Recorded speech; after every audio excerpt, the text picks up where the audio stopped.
Hello and welcome back to Football Daily, you dirty dogs, where today we've chosen the 10 most ridiculous footballing bans. Let's go. 10. Jamie Carragher. In 2002, Arsenal's home ground wasn't as welcoming as the Emirates, and the crowd weren't as well-mannered. Tempers on and around the Highbury pitch famously fared when the Gunners hosted Liverpool in a fiery FA Cup clash. The fourth-round game saw Arsene Wenger's side get revenge on the Reds who'd beaten them in the 2001 final.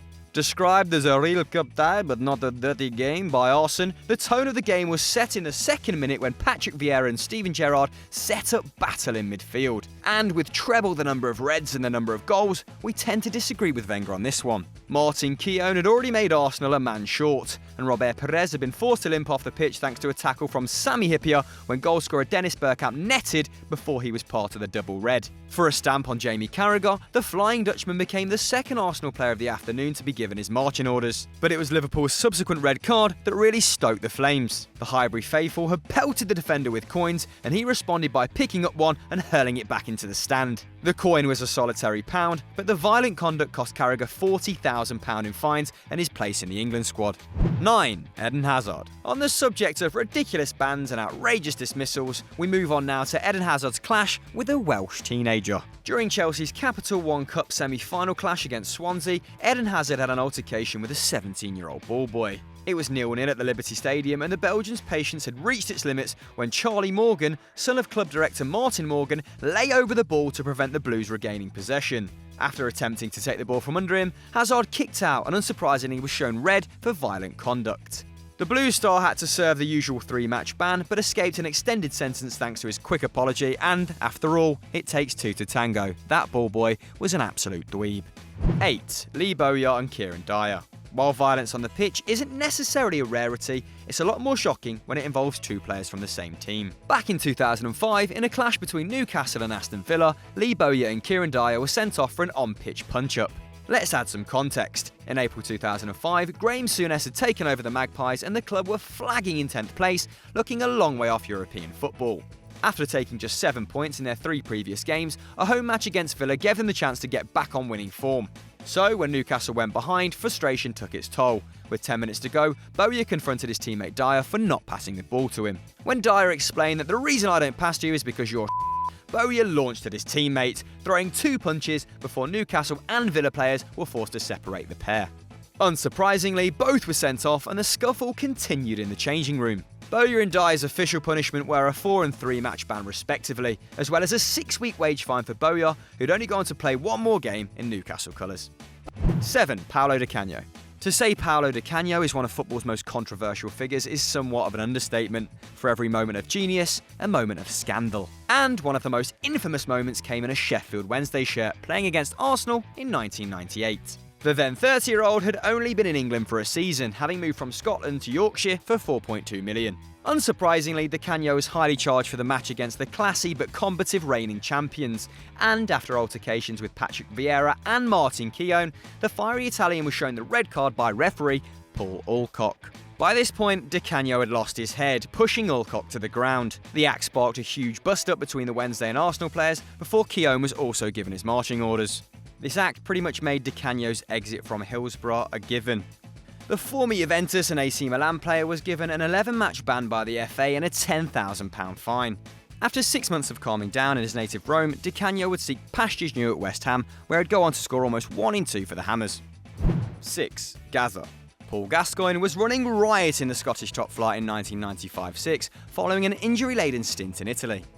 After joining Rangers in July 95 for a club record fee of £4.3 million, he scored 19 in 42 appearances in all competitions in his first year. As well as getting his hands on the league title, Gaza was named Scotland's Players' Player and SFWA Footballer of the Year.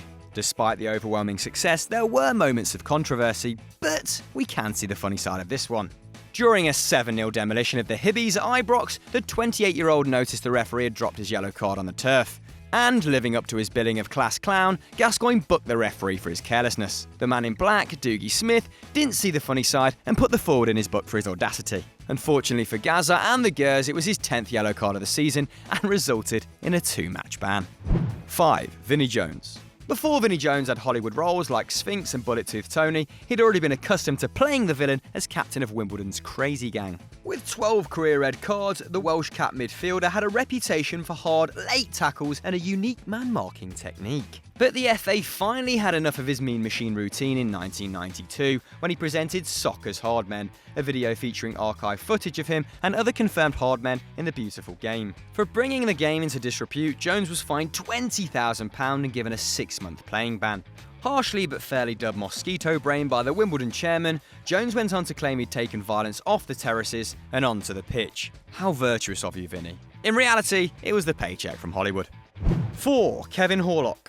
In 2018, Pep Guardiola took Manchester City to a record 100 points by playing exhilarating football to win the club's 4th championship title. But rewind back to the 90s and Manchester City weren't so glamorous. In 1999, Sean Goater was their leading scorer as they bounced back up to Division 1 after suffering 2 relegations in 3 seasons.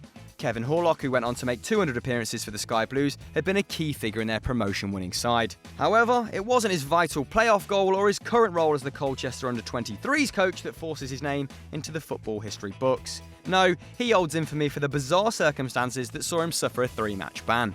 During a 0-0 draw against Bournemouth in the 1999-2000 season, Horlock was dismissed for walking aggressively. Unfortunately, there's no footage of his hostile gait, but referee Paul Coddington told the City boss Joe Royle it was for the aggressive walk and use of foul language. Although the coach chose to omit the second reason when he told the press, creating a much better headline. And Horlock still hasn't forgiven the referee, going on the Blue Moon podcast to defend his walking style. He said, "I walked fairly quickly and probably had a skinhead at the time, but I certainly wasn't aggressive." 20 years later, he's still fuming. 3. Edin Dzeko. Edin Dzeko has proved, despite being 32 years old, that he can still play at the very top, netting 16 times in 33 appearances for Roma over the 2017-18 campaign, and scoring a huge 8 Champions League goals in 12 before they were knocked out by Klopp's Liverpool. However, the incident in hand happened at international level. While playing for his home nation of Bosnia and Herzegovina in a World Cup qualifying game against Greece, he received an unusual red card after clashing with now Arsenal defender Socrates. 1-0 up in the 79th minute, the Roma striker was trying to waste time. Taking the ball to the corner flag, he encountered the Borussia Dortmund defender, and after being wrestled to the floor, Dzeko pulled down the defender's shorts. The match referee, Jonas Eriksson, was forced to restore order after tensions between the teams came to a head. Ultimately, he had to show the former City forward a red for his childish antics. Without their chief time waster, Greece went on to salvage a point. However, there were no winners in this tie. Neither team qualified for the 2018 World Cup. 2. Neymar. Neymar's move to Paris in 2017 was supposed to be the moment he stepped out of Messi's shadow, paving the way for that elusive Ballon d'Or. However, he's closer to Sergio Ramos' title of King of the Cards at current. By the age of 25, Neymar has averaged a card every 3.6 appearances, meaning that before he reaches 30, he could surpass the Los Blancos defender. At PSG, Neymar has just 6 yellows and 1 red, so maybe he's finally managing to curb that temper. And now, as a certified superstar, he's unlikely to bear the brunt of disgruntled referees like he did when he was at Santos. In April 2011, Neymar scored a spectacular solo goal for the Brazilians in the Copa Libertadores versus Colo-Colo. The 19-year-old celebrated by running into the crowd and picking up a paper mask of his own face, putting it on upside down, and the referee wasn't very impressed, ultimately sending him off. Subsequent protests resulted in 4 more red cards, but the decision still stood. 1. Samuel Inkoom. In May 2018, Ghanaian defender Samuel Inkoom was given a 1-year ban by FIFA after failing to pay his agent Curtis Weller a fee of $65,000 for a transfer in 2014. But it turns out that Inkoom isn't a stranger to controversial bans. Following a disappointing 2-year stint at FC Basel, the right-back transferred to Ukrainian club Dnipro, where he became a victim of a job's-worth referee. While playing for the Warriors of Light, Inkoom was substituted for a disappointing performance. As he walked towards the touchline to switch places with his teammate, Inkoom started to pull off his jersey, at which point the referee showed him a yellow for illegally taking his shirt off while still on the pitch. It was his second of the game and Inkoom was given his marching orders, leaving the sub still on the sidelines and Dnipro down to 10. Players, manager and the terraces were not impressed, but considering his recent disciplinary record, we don't feel as sorry for the 48-cap Ghana international. So there we have it, the end of another Football Daily video, guys. Thank you for sticking around. In fact, if you've made it to this point, send me a screenshot of this, and I'll thank you personally on my Twitter. Loyal.